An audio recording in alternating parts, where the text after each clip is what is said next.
Hello my friends, a very sad day for Russia. They lost one more fighter jet, or maybe two, we're gonna find out in the story.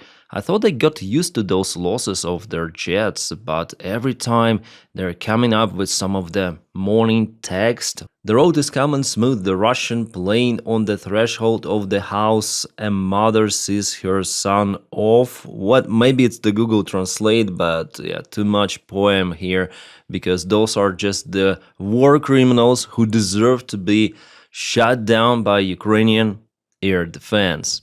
Guys, that's the real definition of Fafa. I know that MAGA uses this term all around, Fafa, but Russians, that's the real one.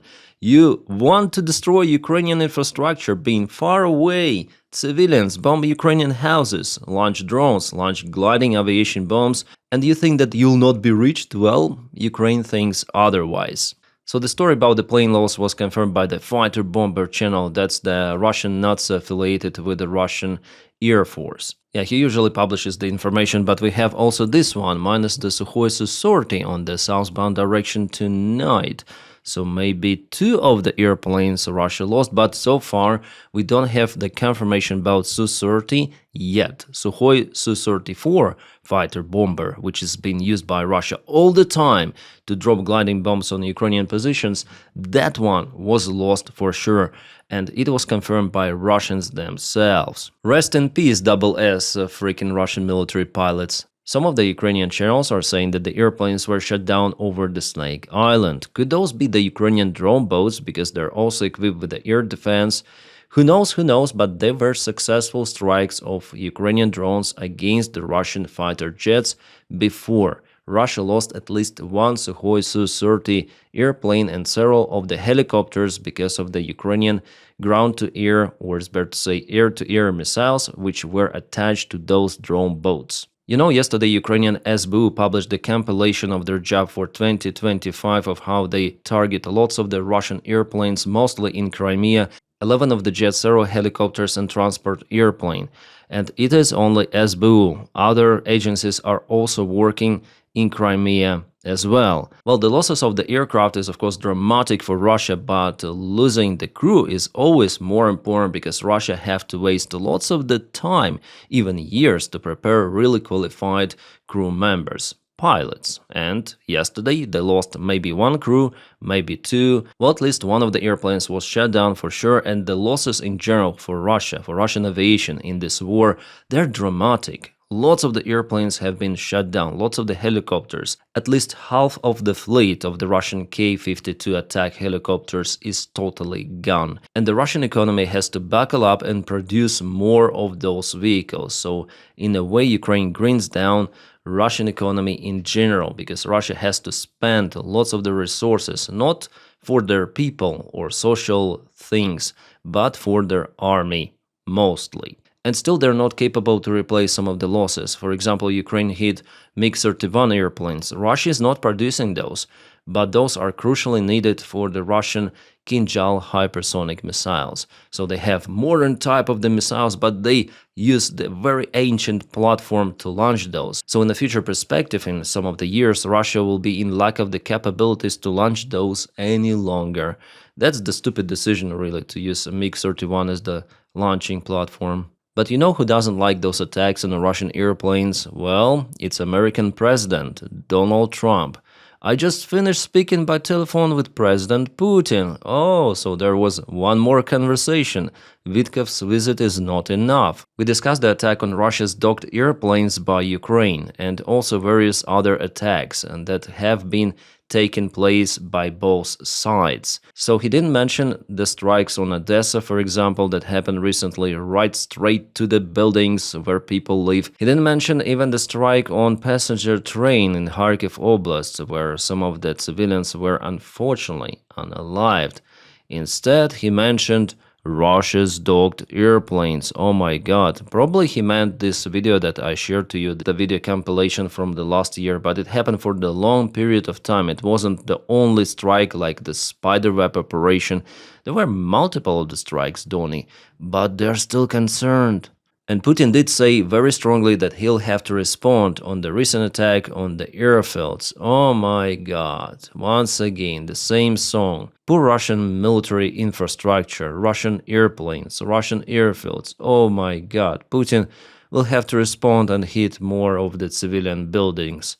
Probably, yeah, that's what he's threatening Donald Trump about, or just saying that I'm this crazy murderer. But for Trump, everything is normal. Yeah, I know that I showed you this picture in yesterday's video, but once again, just to clarify priorities of the American president. The entrance to the White House, Putin's picture with Trump.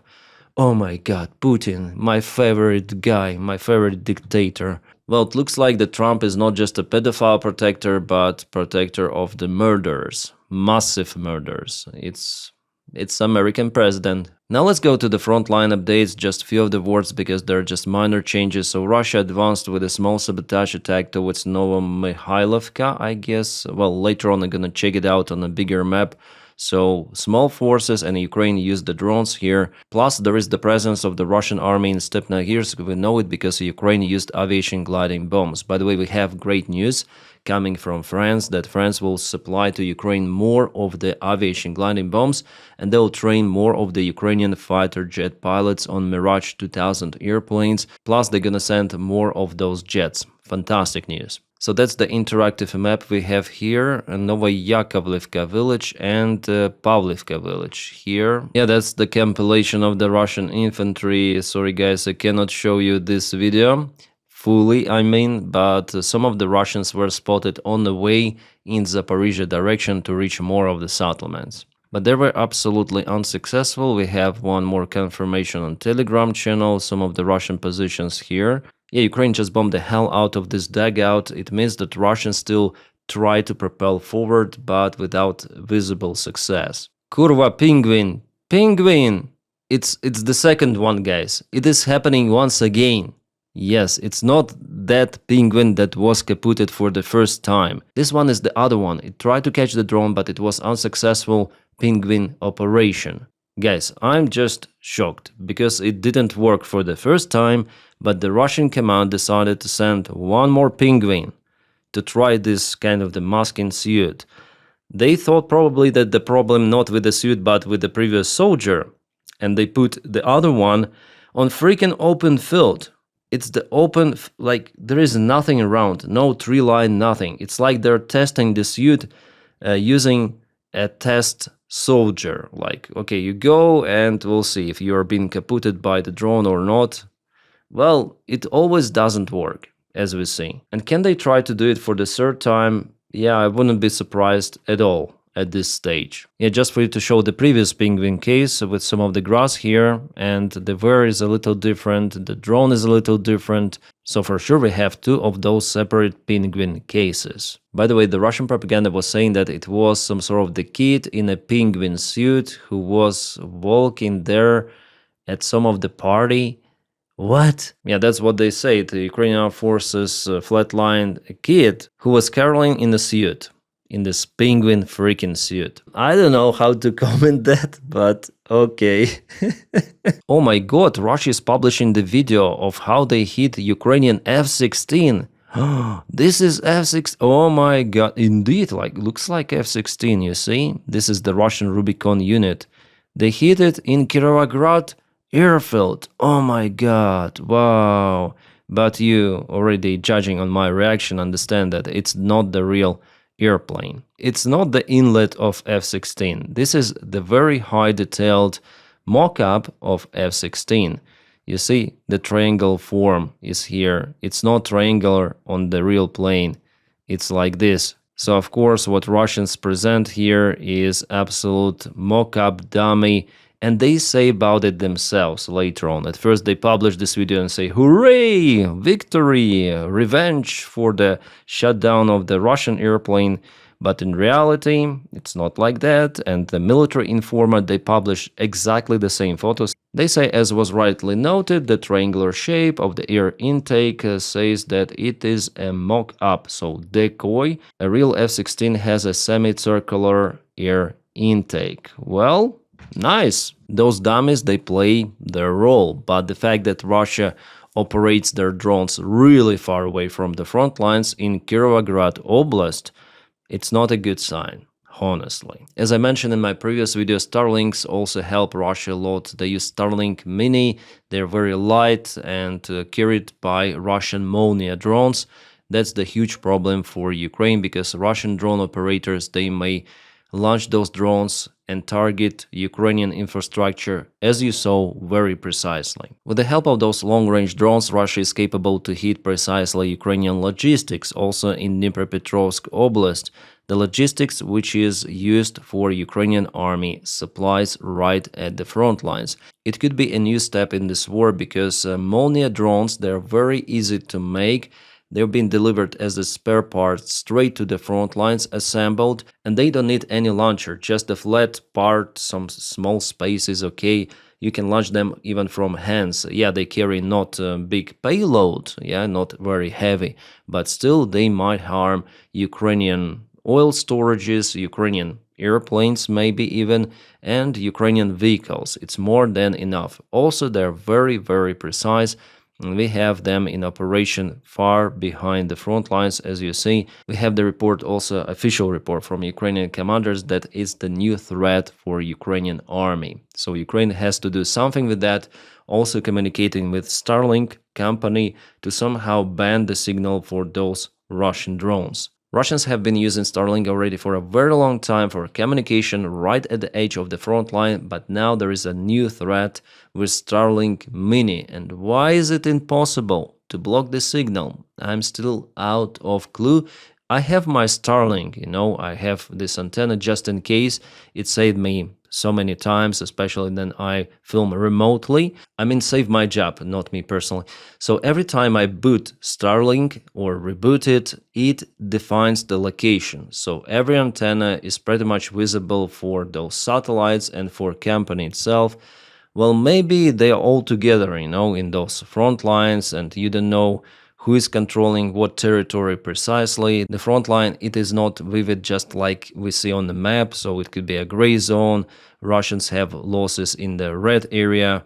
We're also going to speak about that one because they sent more of the attacks towards Pokrovsk and most of them failed. So maybe that's why Starlink is not blocking the signal, because it might block it also for the Ukrainian army. Well, it's hard to say because I'm not familiar with the company itself and how it operates precisely with that Starlink. Alright, let's go to Pokrovsk direction. In Shakhtarsky district, Russia went again with some of the attack vehicles, as they call it, yeah? Some of the small vehicles. Was Bukhanka. Oh my god, 1, 2, 3, 4 of the electronic warfare antennas, and they do not help. But this is the standard FPV drone, it's not the fiber optic control, judging on the image. It is not as crisp as on fiber optics, so this is the frequency control drone, and it hit this loaf vehicle, was Bukhanka. One more Bukhanka, but this one converted to pickup truck without electronic warfare. Well, it doesn't really matter, they all been hit. All of this compilation is coming from Pokrovsk direction, all of those vehicles towards Mirnograd and here southern area of Pokrovsk. Plus here Russia lost the ground robot.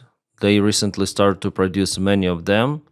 What type of it? Well, this is the logistic drone bot. It was carrying some of the supplies but was kaboomed. So still Russians are unable to get Pokrovsk. They have losses far behind in the southern outskirts, and they moved, yes, with the red area, but maybe it's gray after all, it's hard to say. There is the presence of the Russian army behind the railroad already, and Ukraine is using precise strikes of artillery and drones to harm Russian army a lot. So that's the new tactics of the Russian drones. They fly them at the very low altitude, like 30 feet, something like that. And they constantly control them live via the Starlink internet signal.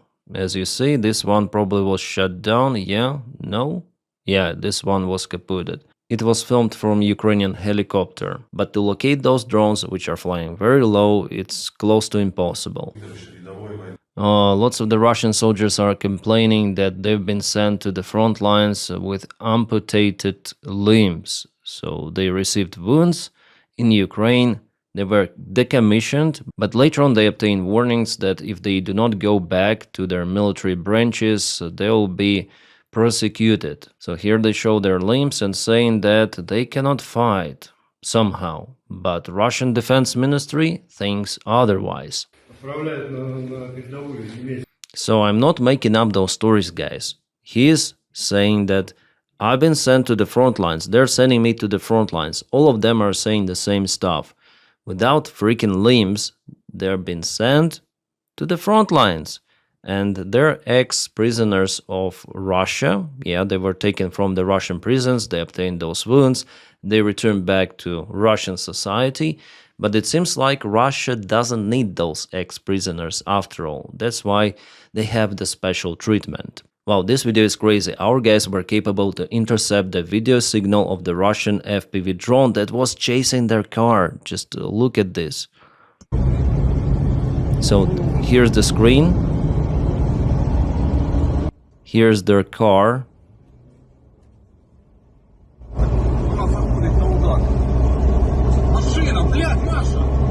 This is our car. And they turn on the electronic warfare here, and the signal disappeared. Like the drone lost everything. And our guys were like surprised, like, blah, what is happening? Our car. And our soldier says, I turn on the electronic warfare. The Ukrainian drone jammers, as you see, they're more effective than the Russian ones. Wow, this is crazy. It tells a lot about really danger on the front lines. All of those supply roads, even behind the front lines, they're not safe. Alright, so-called peace talks are still ongoing. Putin's advisor Ushakov says that if Zelensky wants to meet with Putin, he might come to Moscow. So again, we're in this loop. They already were telling about it a few months ago. Then Donald Trump was speaking about the possible meeting between Zelensky and Putin. Russians said exactly the same stuff, that Zelensky may go to Moscow, but it's the humiliation of Ukraine. They should meet at the neutral territory, and Zelensky will explain Putin in front of everyone of why Putin is a freaking murderer. Well, this time initiative also came from American delegation. They rose up the question about the possible meeting between Putin and Zelensky, and the Ukrainian delegation agreed on that right away. But the Russian delegation, they say, oh, maybe we should think about conditions or something. This information was leaked from Abu Dhabi meeting, and Ushakov now says, if they want to meet, he might come to Moscow. Them. Kaikal says that Russia is not serious about Abu Dhabi talks. Yes, Russia is not freaking serious about any sort of the talks. Abu Dhabi, not Abu Dhabi, meetings with Trump, meetings with Witkoff, all of that is freaking useless because Putin wants this war to continue. There was the information shared this morning that Russia may freeze their attacks on Ukrainian infrastructure and some of the energy ceasefire could be reached, but no robust information is yet being published. Just some of the rumors coming from no-name channels, also from the Russian side. I hope that they will stop attacking Ukrainian energy grid, because the situation for Ukrainian people is dramatic, but no, in Russia, I don't think that they will stop. Or at least there will be some of the ceasefire for not long period of time. Kremlin spokesman Peskov said that he cannot comment the possible energy ceasefire between Ukraine and Russia, so we'll see. There is different information coming for this hour. Hopefully the ceasefire will be reached, because the Ukrainian people, they're definitely suffering because of the Russian strikes. What the hell, Trump chickens out once again, even about the oil tankers. The United States has returned a seized tanker to Venezuela for the first time. The tanker name is Sophia. It was seized by American Special Forces before. I know about the oil, they do not specify here, but the tanker was definitely returned back to Venezuelan side. The tanker was captured on January the 7th and was returned for unknown reason. For now, there's no any comment from the White House administration or any sort of the officials. But the fact is the fact. Sophia returned to Venezuela. Alright, about the situation in Iran, the United States sent the air carrier. It is within the striking range from Iran. Also, they sent additional forces, as Trump says, Armada, which is bigger than the United States sent to the coast of Venezuela. But the idea of Donald Trump is not to get rid of Ayatollah regime. He wants to make a deal. It's all about making a deal. He wants Iran to get rid of the nuclear program. He already stated it openly. Also, it's kind of strange just for me because before Donald Trump said that Iranian nuclear program was finally fully annihilated with those B-2 bombers, but now it seems like Iran has enriched uranium. Also, somehow Iran has those facilities to enrich more of the uranium. And Israel is very concerned about it, the United States too. And also they want Iran to cancel its ICBM or IRBM program of the ballistic missiles. Well, Iran says no.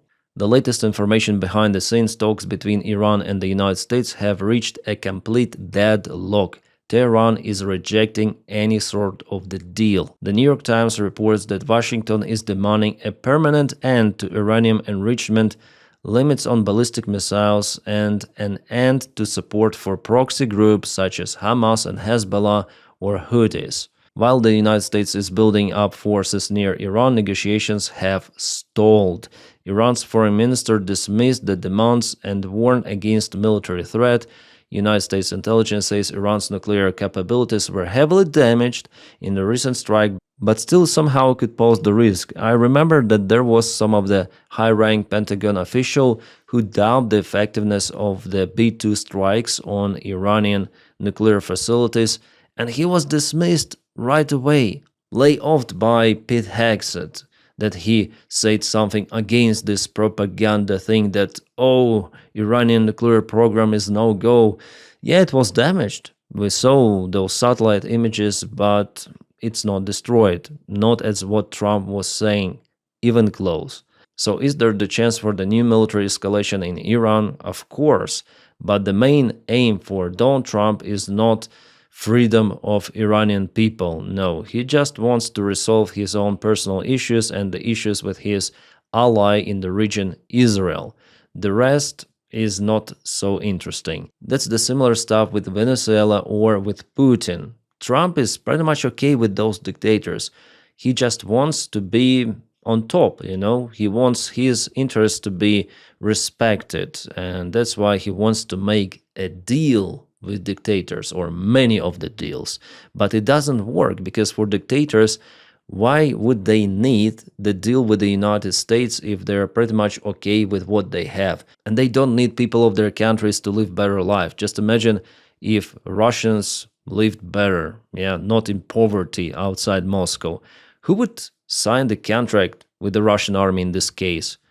Absolutely no one. So for dictators, it's more profitable for people to suffer than for them to question their government if they have everything they need. But now Iranians, Russians, and North Koreans, they should focus all of their energy on how to get money, how to feed their families, and nothing more. But they cannot live like that forever. And we see that in Iran there are large protests already, because people, they fed up with this everything, poverty and incompetence of their regime, with this ideology which is crazy, confrontation and insecurity. So yeah, probably there will be the strikes, but the aim is not to help Iranians, unfortunately. And Trump says about it openly in his messages. He doesn't specify the people of Iran who continue to suffer. Around 30,000 people were unalived by Iranian regime because of the government direct military action against protesters. Wow, that's the vivid sign that the situation in Russia is definitely getting worse, because Steven Seagal even is selling his apartment in Rublovka. That's the luxury district of the Moscow suburbs. So the mansion costs around $7.5 million. He bought it for $1.3 million. Actually, good business. Steven, why? Why you sell your luxury property in Russia? You know, you were such a patriot of Russia. You are telling you are Russian yourself. Come on. He obtained the Russian citizenship in 2016, by the way, long time ago. What changed, Steven? maybe they want to conscript him. Gerasimov showed to Putin some of the movies of Seagal, how mighty Seagal really is. So Putin decided, okay, maybe we're gonna send one Seagal against the entire Ukrainian army. But Seagal, he is not willing to do it. Why, Seagal? Why? You love Russia so much and now you're exiting it, running away, selling everything, left. Come on. Yeah, somehow Russia is not a good place for investments, even for those Russian patriots. Well, guys, it's all I want to be up today about. Thanks for your kind support on Patreon and membership of the channel. You are making this content really possible. Without you, I'm really nothing. And also, please don't forget to press your like to this video and subscribe for the channel to boost this video in algorithms. Also, I have lots of the social media. You may find it in the video description just below. I also publish on Spotify, not just from this channel, but also from the other YouTube channel.